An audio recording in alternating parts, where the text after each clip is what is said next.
todos. Graça e paz do Senhor Jesus Cristo. Eu vim aqui mais uma vez, nessa semana que se passou, nós comemoramos a independência da República. Eu gostaria de falar um ato que aconteceu num canal de televisão que é a CNN. Eu creio que todos vocês, ou pelo menos muitos de vocês, viram aquela repórter que pronunciou o que estava escrito na bandeira do Brasil. Todos nós sabemos que na bandeira do Brasil está escrito ordem e progresso. Mas aquela repórter, infelizmente, ela soltou que na bandeira do Brasil estava escrito independência ou morte. Aí, nessa semana, eu comecei a analisar, e nós cristãos? O que realmente nós sabemos da nossa pátria?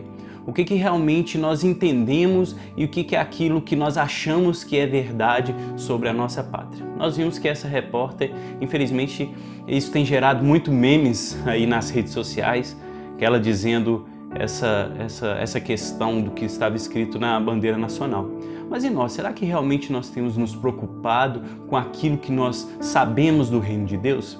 Será que as pessoas lá fora, elas olham para nós e nos veem falando besteiras sobre o reino que nós professamos? Será que realmente as pessoas lá fora, elas olham para nós e nos veem como referência de alguém que sabe o que está falando, ou apenas de alguém que é alienado, alguém que é bobo, alguém que acha que sabe das coisas, mas não acha nada?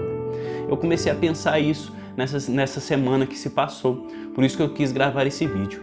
A questão toda é: você realmente sabe o que é ser um cristão? Você realmente sabe o que é ser cidadão do reino dos céus? Que realmente lá é a nossa pátria? Então eu comecei a fazer alguns estudos e analisar isso. A gente vê lá que em Atos 11, no versículo 26,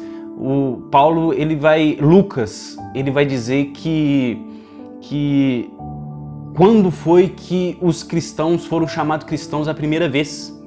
E foi lá em Antioquia, no versículo 26 do capítulo 11 de Atos. E nesse capítulo é interessante que ele vai falar algumas coisas que são adjetivos de um cristão. O que é um cristão verdadeiro? Porque foi lá que verdadeiramente a primeira vez que um cristão foi chamado de cristão. Então nós temos que analisar por que eles eram chamados de cristãos. E esse texto não vai nos apresentar alguns adjetivos, algumas qualidades. Nós vamos aí ler do versículo 17 até o 26, você leia na sua casa, para nós não delongarmos esse vídeo. Lá ele vai dizer algumas características de um cristão. Para você ser um cristão, você tem que ter aquelas características. E aí eu fui analisando o texto. No versículo 17, eu gostaria que vocês lessem lá depois, do 17 até o 26. No versículo 17 ele fala que aquelas pessoas criam no Senhor. Lá a palavra em grego é Kyrios. E o que quer dizer essa palavra em grego? Aquele que possui todo o poder, aquele que é soberano, aquele que está acima de todos. E às vezes muitas pessoas não entendem o que é ser um cristão verdadeiro. Acham que ser cristão é aquele que acredita, apenas acredita no Senhor Jesus. Mas tem muita diferença entre acreditar e entre realmente crer que Ele é o Senhor e Salvador de nossas vidas. Muitas religiões acreditam em Cristo, muitas religiões até falam que são cristãs, mas acreditam apenas naquele que é Cristo como um profeta, um homem que foi evoluído, mas não acreditam que Ele é o Senhor e Salvador. A diferença está aí. Então, para você, a primeira coisa que eu vejo naquele texto, para você dizer que você é um cristão verdadeiro, você deve acreditar que o Senhor Jesus é o Kyrios da sua vida, o Senhor, aquele que é exaltado acima de toda maneira, aquele único que pode te salvar. Lá no versículo 18 nós vamos ver outra característica, que é o arrependimento. Aquele que realmente se diz um cristão, ele deve se arrepender dos seus pecados. Aquele que não tem a noção exata da sua situação diante de Deus, que é uma situação de devedor, porque nós somos pecadores, nós temos pecado. Então aquele que não entender ainda aquela situação dele ainda de pecador na situação de ser humano, ele nunca irá se arrepender. E ele não se arrepender, ele nunca irá se humilhar para receber o perdão de Cristo. Então nós temos que entender que o cristão verdadeiro, ele tem arrependimento. Eu não sei da sua história, eu não sei como você tem andado, mas se um dia você até hoje não se arrependeu dos seus pecados, essa é uma grande característica para dizer que você não é um cristão, porque o cristão verdadeiro, ele tem que se arrepender, ele tem que aceitar que ele tem falhas, que ele peca nessa vida e deve mudar essa história.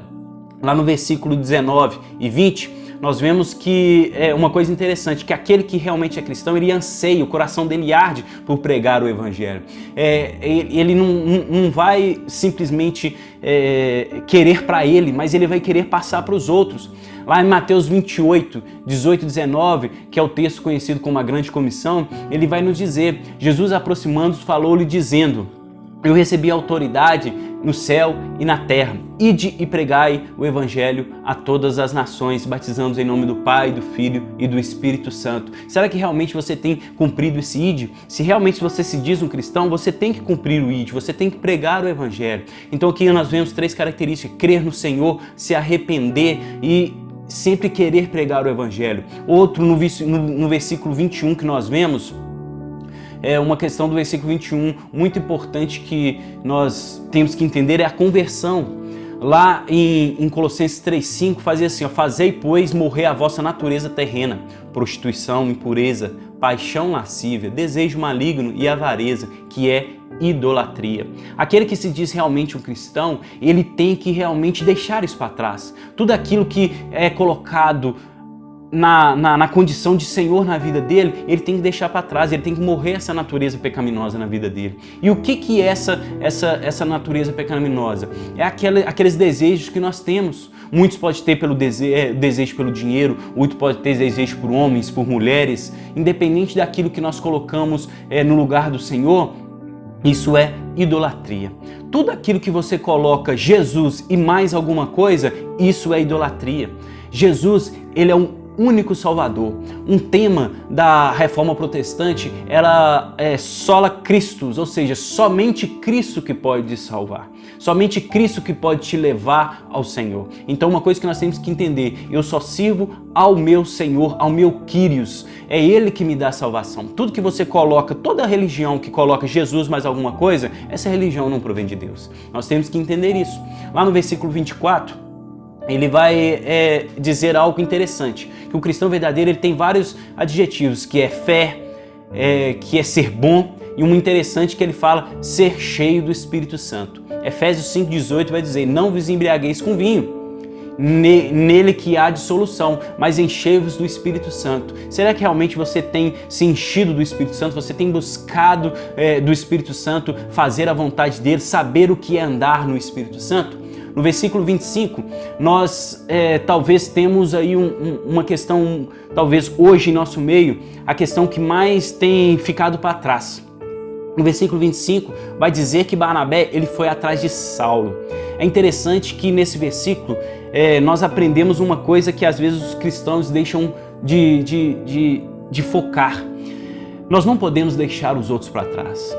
Não é porque nós estamos no caminho, não é porque nós estamos fazendo a vontade de Deus, não é porque eu estou bem na minha congregação, onde que eu estou, que eu devo esquecer daqueles que passaram.